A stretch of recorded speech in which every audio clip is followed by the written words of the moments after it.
Aujourd'hui, on va parler d'une thématique qui est assez poignante, assez intéressante, assez, j'ai envie de dire, pertinente. On va parler de l'emploi. On va parler de l'emploi, du salariat et autres. Et aujourd'hui, je vais un peu donner mon avis. Genre, c'est vrai que j'ai donné ça peut-être dans les backpacks. Là, je vais donner mon avis plus par rapport à l'emploi, au salariat et tout ça. Et j'aimerais que tu restes jusqu'à la fin pour que tu puisses être davantage édifié, davantage conquis par la chose, davantage euh, touché par la chose. On se dit à tout de suite après le jingle. Ciao.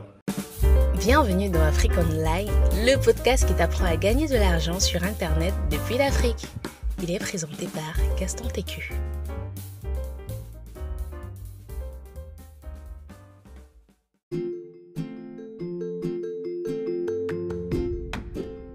Salut à toi, j'espère que tu vas bien, j'espère que tu te portes bien. Bon, si je te disais que j'ai fait dernièrement un entretien d'embauche, bon, que ça fait un entretien d'embauche et autres, tu vas me dire, comment tu es entrepreneur, comment tu as un entretien d'embauche et tout. Et j'ai envie de dire, oui et non, oui et non. Tout d'abord, je voudrais remettre un peu les pendules à l'heure. Beaucoup de gens qui sont sur Internet s'appellent coach, s'appellent, entrepreneur, s'appellent ceci. En fait, ils ont des gros titres. Mais très souvent, ces titres-là, ça ne veut rien dire.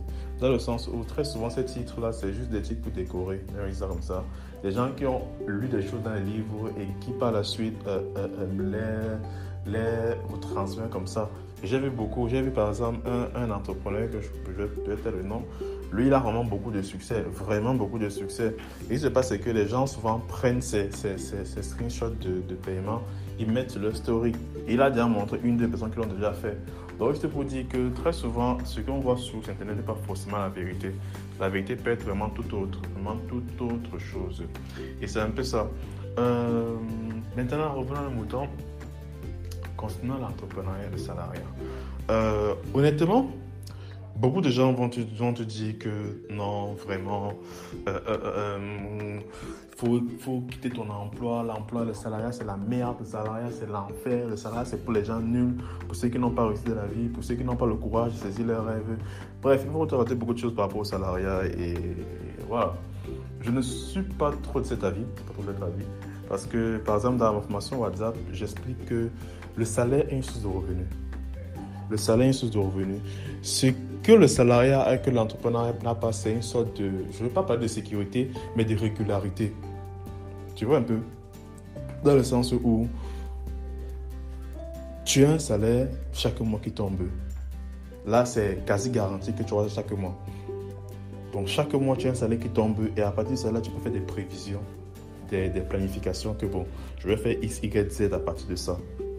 Donc, chaque mois, tu as un salaire qui tombe et c'est déjà beaucoup. C'est déjà quelque chose de vraiment d'énorme, déjà quelque chose de vraiment puissant, quoi. D'avoir chaque mois un source de revenu qui tombe, qui est quasi automatique. Et c'est un peu ça. Certes, tu vas devoir sacrifier ton temps, mais c'est un avantage. C'est un avantage vraiment énorme que peut-être on néglige beaucoup. C'est un avantage. L'entrepreneur n'a pas forcément ça. L'entrepreneur a plus des revenus en dents de scie. Pour un début, c'est toujours comme ça. Il y a des revenus en dents de scie, des revenus qui montent, descendent. Pas forcément ça. Le problème, c'est qu'ici en Afrique, c'est pas vraiment. Souvent, ils se disent qu'on doit choisir soit l'un, soit l'autre. Alors qu'on peut parfaitement choisir les deux. Tu peux être entrepreneur, même avoir un salaire, être dans une entreprise. C'est parfaitement possible. Il y a des gens qui le font, il y a des gens qui le font vraiment très bien. Tu vois un peu? Donc, à l'aide de ta tête que c'est forcément obligé d'être l'un soit l'autre. C'est vrai que ça demande beaucoup plus de sacrifices et d'engagement dans le sens où quoi. Je vais prendre un exemple. Je suivais encore l'interview d'une dame. Elle est à la fois salariée et entrepreneur. Et elle dit clairement que ce n'est pas évident. Ça demande vraiment que la personne se donne à fond, la personne vraiment j'ai envie de dire se surmène, pour dire ça comme ça. Parce qu'en matinée, tu travailles avec l'entreprise, avec le boulot de l'entreprise, tu travailles. Et le soir, quand tu rentres, par exemple que les gens sont sur Netflix, sont en train de regarder la télé, sont en train de faire X, Y, Z, en train de se détendre, tu prends maintenant ton business pour commencer à travailler sur ça. Et c'est pas chose facile de le faire, de pouvoir agencer les deux. Et puis encore quand tu es en couple. Vraiment, pire encore quand tu es en couple, dans le sens, quand tu es marié ou bien quand tu vis avec quelqu'un, c'est vraiment, j'ai envie de dire, difficile et compliqué d'y arriver parce que, pendant que ton mari ou ta femme dort, Toi, tu es là devant la machine, devant X genre de travail, jusqu'à peut-être minuit, 1 heure, après tu t'endors, tu reprends le travail, tu te réveilles à 4 par exemple, pour faire quelques finitions, et par la suite, bref, c'est tout sauf évident, c'est vraiment tout sauf évident. Et ça demande beaucoup d'abnégation, beaucoup de persévérance, beaucoup de discipline et beaucoup de, j'ai envie de dire même force mentale. Parce que ça crée souvent des frictions dans le foyer, dans le sens où ton mari, ta femme a besoin de toi, que voilà, tu ne dors pas avec moi, tu es là mais tu n'es pas là, tu es tout le temps fatigué. Et le week-end même, pendant que tu es le week-end, on fait X, Y activités. Toi, tu es là sur ton business, parce que tu es salarié et autres. Mais j'ai pas envie de faire avec tout ça. Je veux juste te dire qu'en fait, tout ce qu'il y a de vraiment bon dans cette vie mérite une part de sacrifice. Je répète, tout ce qu'il y a de vraiment bon dans cette vie mérite une part de sacrifice. C'est-à-dire quoi? Et tu veux vraiment aller loin dans cette vie, il faudrait que tu sacrifies quelque chose. Ça, c'est obligatoire. Il faudrait que tu sacrifies quelque chose. Si ce n'est pas ton temps, c'est ton argent. Si ce n'est pas ton argent, c'est quelque chose, un truc de valeur que tu tiens. Et là, c'est obligatoire. C'est, je veux dire quoi, non négociable. Il faudra absolument que tu déposes quelque chose sur l'autel de ta vie pour que tu puisses avancer, sur l'autel de l'entrepreneuriat pour que tu puisses avancer. Sans ça, tu n'avanceras pas. Sans ça, tu ne pourras pas aller loin. Et c'est vraiment le comble souvent avec beaucoup de personnes, dans le sens où ils ne veulent rien sacrifier. Tu vois, quelqu'un qui veut le succès, il veut aller loin de la vie professionnelle, il veut aller loin de la fête, il veut aller loin de la X, Y, Z. Mais on dit, mais tu as sacrifié quelque chose, il ne veut rien sacrifier. Et avoir cette mentalité, ce n'est pas bon du tout. Vraiment pas bon du tout. Pourquoi je dis ça? Parce que dernièrement, j'ai eu des... Parce que comme depuis vraiment ce temps, j'ai vraiment envie d'être transparent avec toi, d'être vraiment transparent, de te dire en fait la vérité et pas les choses du genre que vraiment je me lève à l'heure que je veux, je travaille à l'heure que je veux, je fais ce que je veux, j'ai pas de patron, j'ai pas si... Oui et non, j'ai pas de patron, mais j'ai quand même des patrons dans le sens où mes clients sont mes patrons. Donc c'est un peu chaud. Et ce temps-ci, c'est pas vraiment comme je veux. C'est vraiment pas comme je veux. C'est vraiment dans le sens où on évolue vraiment, on évolue. Comme je disais, on a en train de débuter et c'est pas forcément facile dès le départ. Ben on tient le coup. Et il y a eu des situations un peu compliquées qui sont passées dernièrement et des situations qui m'ont vraiment mis un peu dans le rouge. Et là, c'est vraiment de remonter la pente, de ressortir de la pente et autres. En vue de tout cela, en fait, j'en parlais ça à quelqu'un de mes proches et j'en me dit 4 sur 5 m'ont dit trouve-toi un emploi. Mais ça m'a fait un genre, trouve-toi un emploi. Moi, ça m'a fait bizarre. Parce que vraiment, je n'ai jamais vraiment été employé quelque part. J'ai fait des stages, mais je n'ai jamais vraiment été employé en tant que tel. Dans le sens, je prends un travail, on me paye. Non, j'ai jamais vraiment fait ça. J'ai vraiment plus fait des stages qu'autre chose. Et je ne désire pas réellement trouver un emploi. Mais vraiment, au vu, quand tout le monde dit quelque chose, dit que bon, peut-être c'est aussi la solution à prendre. Parce que ça a fait. Et j'ai donc dit, ok, je vais commencer à déposer des demandes d'emploi et tout ça. J'ai commencé, il y a cela 1 mois, à déposer des demandes d'emploi. Personnellement, moi, je cherchais des emplois en ligne. Chercher des travaux en ligne où je pourrais tranquillement travailler depuis chez moi. Parce que pour moi, la conception de liberté est une conception très importante. Je t'assure que je n'aime pas être enchaîné quelque part. C'est bizarre, mais c'est ça comme ça. Je n'aime pas être enchaîné quelque part. Et voilà pour faire même des emplois en ligne et autres. Mais il y a quelques temps, c'est comme c'était trop loin. Pourquoi c'était jeudi ou vendredi? Jeudi ou mercredi, parce que je viens vendredi. On m'a contacté sur une entreprise qui est située aussi à Douala, au Cameroun, qui m'a contacté disant que voilà, j'ai passé la phase de qualification, maintenant on va faire l'entretien d'embauche. Parfois, les gens, quand ils reçoivent ce genre de nouvelles, ils sont contents. Mais moi, j'étais un peu déçu, j'étais un peu embêté. Voilà ce terme que j'étais embêté. Parce que je ne voulais pas partir faire cet entretien-là. Je voulais vraiment pas partir faire. J'ai fait un entretien en ligne que moi j'ai beaucoup apprécié.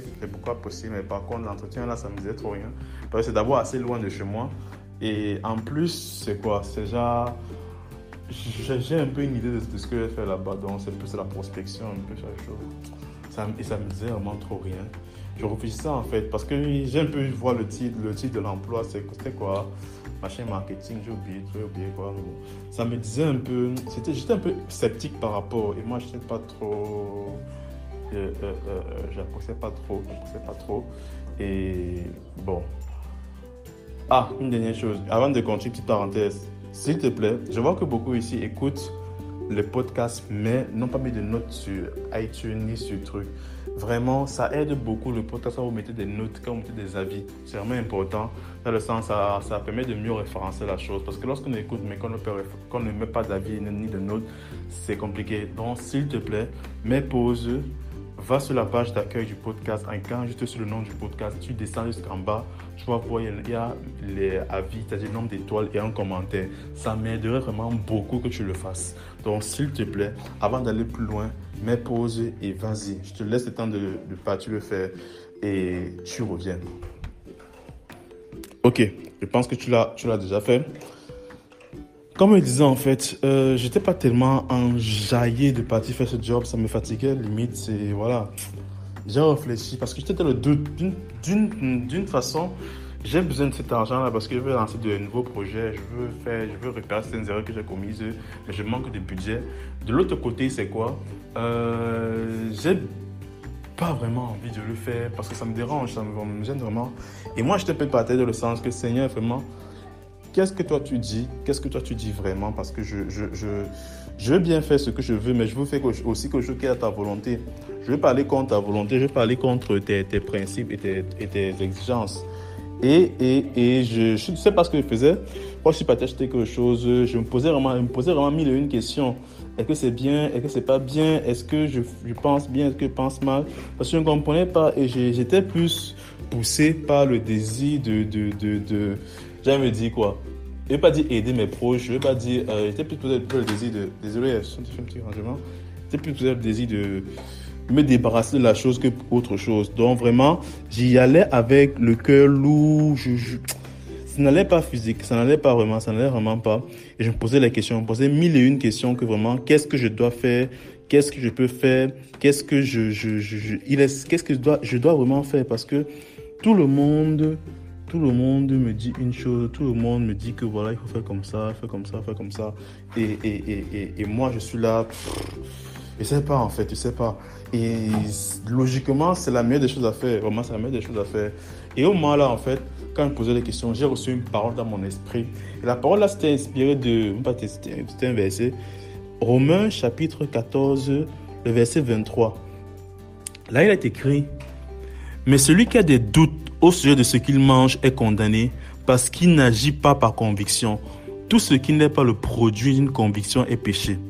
Je répète, mais celui qui a des doutes au sujet de ce qu'il mange est condamné parce qu'il n'agit pas par conviction. Tout ce qui n'est pas produit d'une conviction est péché. Je vais peut-être lire dans une autre version pour que tu puisses bien comprendre. Là, c'est la version Louis II. Désolé, si on n'est pas dans un truc biblique, mais j'aime quand même dire ça. Là, c'est la version parole de vie que je vais lire. Désolé, voilà.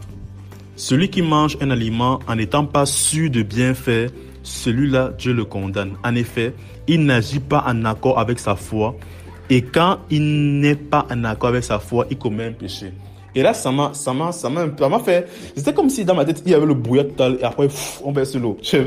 Dans le brouillard, c'est comme une lumière de la ténèbres, quoi. Et ce que je veux dire, c'est que là, par exemple, le passage parle de la viande sacrifiée aux idoles. Est-ce qu'on doit manger la viande sacrifiée aux idoles? Quand on peut manger la viande sacrifiée aux idoles? Bon, je vais essayer de parler doucement. Le passage parle de la viande sacrifiée aux idoles. Et la question que les chrétiens à l'époque se posaient, c'est est-ce qu'on doit manger de la viande sacrifiée aux idoles ou bien on ne doit pas manger de la viande sacrifiée aux idoles? C'était une question qu'on se posait, on ne trouvait pas. Et Paul répond en disant que si pour toi manger de la viande sacrifiée aux idoles, ce n'est pas un péché, c'est pas un péché, il n'y a pas de problème. Si pour toi manger de la viande sacrifiée aux idoles est un péché, ok, c'est un péché. Néanmoins, ne juge pas ton frère ou bien ne condamne pas ton frère parce qu'il fait différemment de toi. Et il a ajouté en disant que si quelqu'un mange de la viande en n'étant pas sûr que c'est un péché ou que ce n'est pas un péché, c'est un péché. Parce qu'il le fait dans le doute. Donc c'est un peu ça la chose. Et quand il était déjà, waouh. C'était un peu comme si Dieu me disait en fait, si tu n'es pas sûr de faire le bon choix, si tu n'es pas sûr de faire quelque chose dont tu es convaincu, c'est un péché. Parce que tu n'agis pas par conviction. Tu agis avec le doute en disant est-ce que je fais ce que je ne fais pas. Et c'est déjà très mauvais. Et dans le sens là, en fait, il me fait comprendre que je n'ai pas agi à le faire. Si je ne suis pas convaincu, je ne le fais pas tout simplement. Tout simplement. Et c'est tout en fait. J'étais déjà en mode waouh. Waouh. J'ai dit je ne parle pas de l'intention d'embauche. et je ne pars pas dans l'entretien d'embauche, je dis vraiment, je ne pars pas. Je ne suis pas convaincu de trouver un emploi. Je ne suis vraiment pas convaincu. Moi, ça ne me plaît pas. L'idée des gens ne me plaît pas. La façon, je tiens vraiment à ma liberté, à la capacité que j'ai à me mouvoir.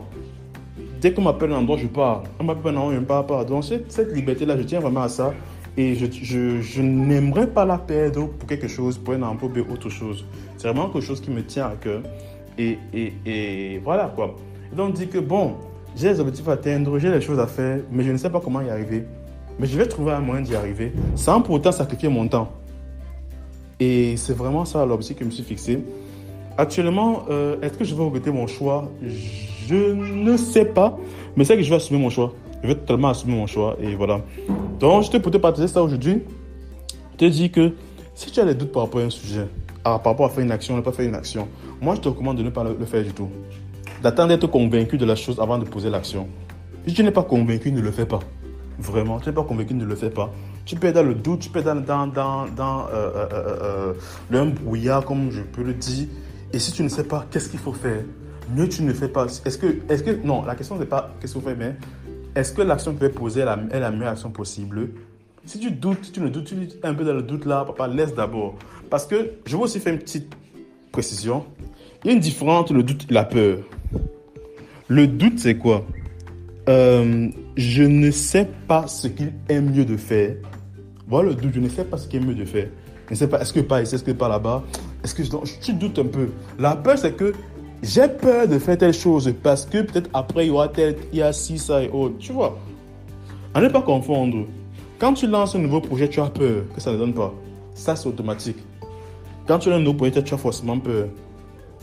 Mais lorsque tu lances, dans ma situation, ce n'était pas la peur qui m'animait, mais c'était le doute. Je ne savais pas si c'était le bon choix ou le mauvais choix. Et c'est vraiment ça qui me différencie.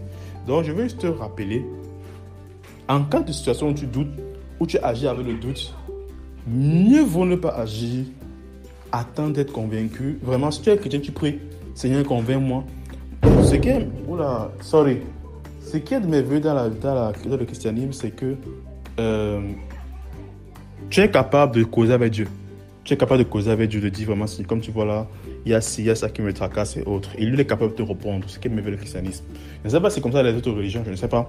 Mais moi, je recommande toujours, quand tu es bloqué, quand tu es dans une situation de doute, il est préférable de remettre la situation en Dieu et de voir qu'est-ce qu'il y a lieu de faire.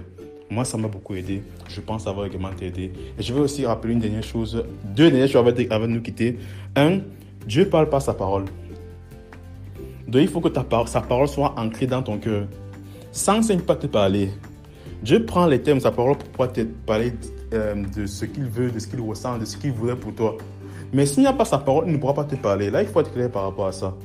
Maintenant. Ça veut donc dire que tu dois prendre l'habitude de pouvoir lire sa parole quotidiennement pour avoir des résultats dans ta vie, pour qu'il puisse te parler aisément. Là, c'est une chose. Et en dernière position, j'ai écrit un petit guide que j'avais fait avant, mais j'avais oublié en fait que j'avais même fait. Je l'ai un peu remasterisé pour un peu réviser en fait pour l'entretien d'embauche parce que c'est important. Il y a des questions souvent qu'on pose en entretien d'embauche. Là, c'est connu. Il y a des questions souvent qu'on pose et souvent, ces questions sont assez déstabilisantes. Et j'ai donc pris le guide que j'avais fait il y a quelques temps. C'était il y a 2 ans, 3 ans, c'est plus trop. J'avais fait ça à partir des questions de d'autres personnes. Et là, maintenant, j'ai ajouté certaines choses, j'ai modifié certains détails à partir de l'expérience que j'ai déjà eu à avoir avec les DG, les RH et tout ça. J'ai donc fait ce guide qui est assez prometteur, que j'apprécie bien. Et je l'ai vraiment révisé, j'ai vraiment changé beaucoup de choses à l'intérieur. Et là, maintenant, il est publié. Si tu as besoin de ce guide, n'hésite pas à m'écrire sur WhatsApp en précisant que tu as écouté le podcast et tu voudrais recevoir le guide pour l'entretien d'embauche. Si tu arrives dans les 72 heures, tu auras un prix vraiment promotionnel, donc moins 70% de réduction si tu arrives avec les 72 heures après la diffusion de ce podcast. Si tu arrives après, tu l'auras au prix normal, il n'y a pas de tu auras le prix normal. Donc voilà un peu la chose. Sur ce, j'espère avoir pu t'aider dans ton travail, dans ta vie en général. Pour résumer, le salaire n'est pas un péché. Le salaire n'est pas mauvais, le salaire est bon, il n'y a pas de problème au salaire. C'est même une source de revenus et autres. Juste que jongler entre les deux, elles sont un peu compliquées, elles sont un peu chaudes, mais c'est très possible. Et pour terminer, tout ce qui n'est pas conviction est péché. Tout ce qui n'est pas le fruit d'une conviction est un péché. Là, je vais rappeler ça en fait.